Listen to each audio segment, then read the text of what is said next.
All right, folks, back on the Bossman show. Champions of the South, Sun Belt Conference here, man. Coach Marlin's come on the show many times. They're Ragin Cajuns out of Lafayette, Louisiana. Coach Marlin. Coach, how you doing, man? I'm doing great. How are you this morning? Coach, I'm doing well. My birthday is tomorrow, so I can't complain one bit, man. Oh, well, happy birthday. Yeah, I'll be 30. I'll be 37 years old tomorrow, Coach. Well, hey, early happy birthday. And just so you know, I had one during the tournament. I'm not going to give you my age, but yeah, hey, you was working on your birthday. Yeah, yours the fifth, but yeah. and it was a win. That's a neat thing. And 30 years to be a head coach and to win on your birthday is always special. And I've won most of them. So. Yeah, it's good to always win on your birthday, like you said, man. And March is a great month for us. March Madness is very fun. So yeah, we have a great month. We have our birthdays in, Coach. Yes. Oh, I love March. It's a exciting time. And Coach, you have gone to it for the second time is the tournament being in Louisiana Lafayette, man. How's it feel to go back again after all those years not going? It's exciting. I mean, we felt like we were going to go in 18 and we had a couple of injuries. We set a school record for wins with 27 wins. We got upset in the semifinals of the tournament. One of our best players was sick and couldn't play. And we had to settle on the NIT. But to get back to the tournament's important. We've been in the tournament semifinals 7 of the last 10 years. So we're consistent and we give ourselves a chance every year. And Georgia State got us a few times in the tournament, but this year we were able to come out on top. No doubt, Coach. You've been there 13 years, Coach Marlin, and you get your fifth 20-win season. A lot of seasons where you've won or been 500. So about coming into a new place as you did, when you took this job in 2010 and build it the way you've built it now, and with a consistent formula to a winning culture every year. Wanting guys to come in who understand this is a program that wins. We're about winning here, not nothing else. Yeah, it's challenge when you take over a program or to be consistent with it, and it starts with character and good coaches, good players, and then we serve our players and really try to help them and make it all about them. And we've spent so much time with this group this year that I think it's really paid off for us, including a foreign trip to Puerto Rico in August where we really came together as a group. Can you kind of stole my thunder there, Coach? Let's ask you about that trip. Did you think that trip to Puerto Rico, the workout this summer, kind of gave you an idea in the fall practice to say, hey, we have something special here this year. We make some noise in the Sun Belt this year and maybe win this thing? Yes. Well, first of all, we went in 2013 to Spain for 8 days. Madrid and Barcelona with Alfred Payton and Sean Long and that team, and we won the championship. And then in 16, we went to Cuba for a week, and that was an experience. And that was the year we won 27 games. We won a championship. And this year we go to Puerto Rico and we win a championship. So there's definitely something there. We knew we had a good group going into summer. Terrence Lewis didn't sign until 1st of July, and he did not go on the Puerto Rico trip. And then he handled that perfectly. He said, Coach, I don't want to come in and practice 3 days. And he was finishing his degree. So I don't want to come and practice 3 days, go to Puerto Rico. I don't think that sends the right message. And that's the kind of kid Terrence is. And he did a great job fitting in our team. He's been a huge part of our success. So we knew we had something good. But yeah, Puerto Rico validated it to some degree.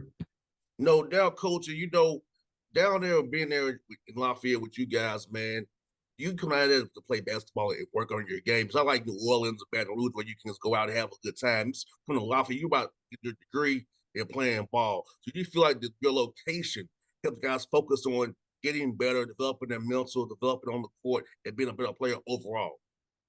Yeah, we've got 7 guys from Louisiana on our roster, and we've got 3 from the Acadiana area, 2 from Lafayette, Jalen Dalcourt, Greg Williams, and then Karen Crow, Joe Charles.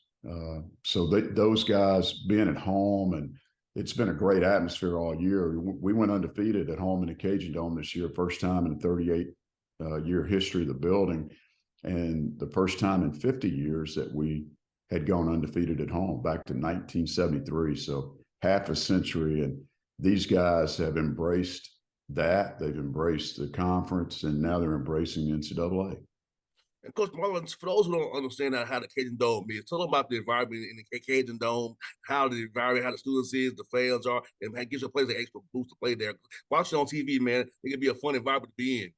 It's an excellent environment, and they redid the interior of the Cajun Dome in 2016, and it's almost like an NBA arena. It's really pretty.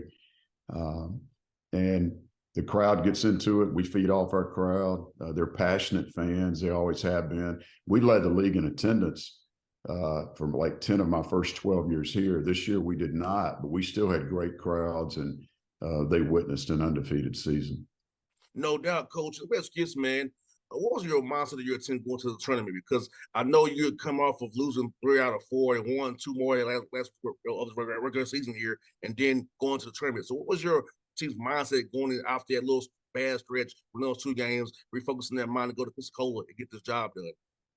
Yeah, we knew that we had a team that could win it. We were picked first back by the coaches for Sun Belt Conference Media Days back in the fall. Jordan Brown was picked preseason player of the year, and we just embraced that, and we can continue to feed off of it. And losing 3 or 4, we'd won 10 in a row, and we beat Marshall, and Jordan Brown had 26 and 20 in that game. And then we go to Southern Mississippi. They have 8,100 people there, the biggest crowd they've had in 15 years. And we're up 5 at halftime and lose the game in the second half. Then we go to Troy, who finished 5th. They had just beaten South Alabama Thursday night, big rival game for them. And you know how good South Alabama had been playing, and they carried that over and beat us. I think we had a lot of success against Troy, maybe 16-2 against them in my time here. And we were up 5 at halftime. We got outplayed the second half. And then we came home, we beat Monroe, and we go to James Madison, and they're 4th seed in our tournament. They're a very good team too, well coached, and we had the lead in this game with about 7 minutes to go, and 5 minutes to go, Jordan Brown was fouled out of the game. He didn't foul out, but he was fouled out of the game, and we lost that game by 6. So we played maybe our 3 toughest road games at the end of the season. No doubt, Coach. And I feel like this, Coach, for you guys, man, your league is like tough. A lot of you had 9 wins in your league. I mean, from top to bottom, even going to Georgia State or going to Arkansas State, it's not easy. So talk about the depth of your league and how the talent pool in that Sunbelt Conference is very tough. So we ought to win what you won, 13 games plus 3 in the tournament. This is the confidence because how tough your league is from top to bottom. Yeah, we finished second by 1 game. We were 13-5, and that's why those 3 or 4 really pop up to people, because we just needed 1 more to win the league.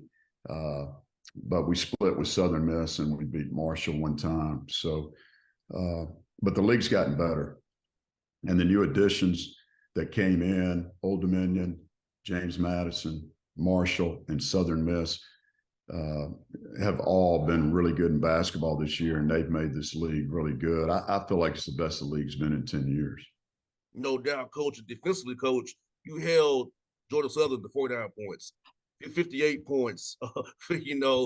They hold South Alabama 66 points. Richie does a great job. So talk about defensive effort you guys put in Pensacola, because I think, as you and I both know this from you coaching me watching basketball, defense and intangibles win games. Because on these possessions, you can defend like crazy, hold teams to low percentages, hold them down, you can win games. Yeah, absolutely. And I love the intangible part, because this team has intangibles, not just on defense, but we have some things that some teams I've coached don't have.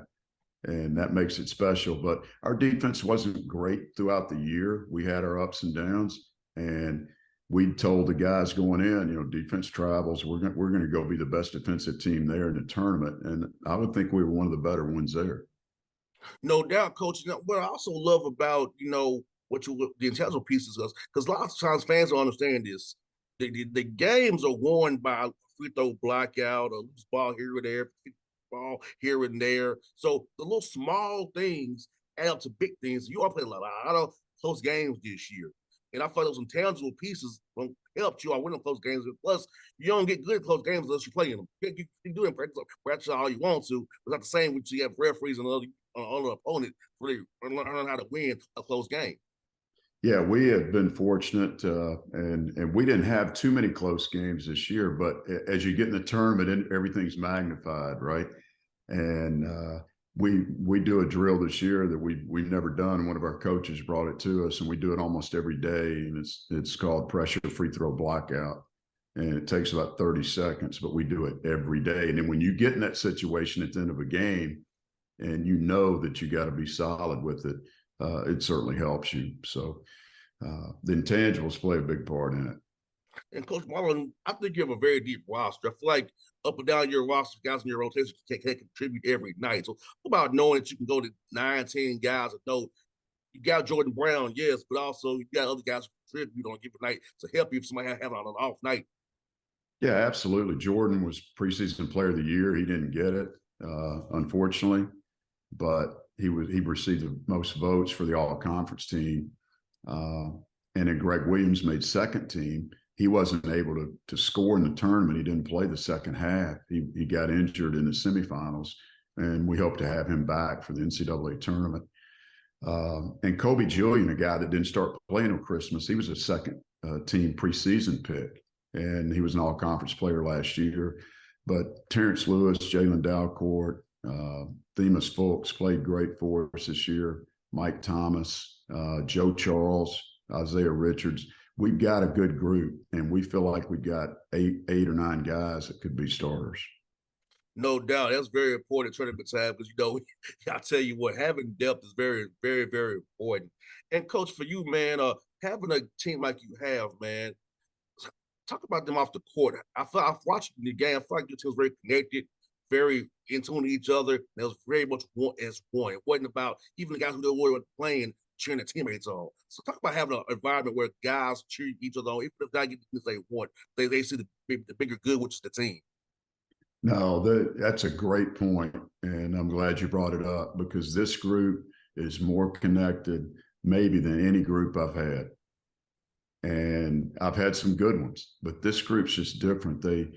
I told someone the other day, it's like raising a family. I mean, you've got all these children, they're all different, and you get mad at some of them. Some of them aren't as good a student as others. Some of them may get in trouble. They're not all going to be A students, but you have to max out and love each other. And this group has really committed to the team. I mean, more so than any team I think I've ever coached. And I think that'll help us next week.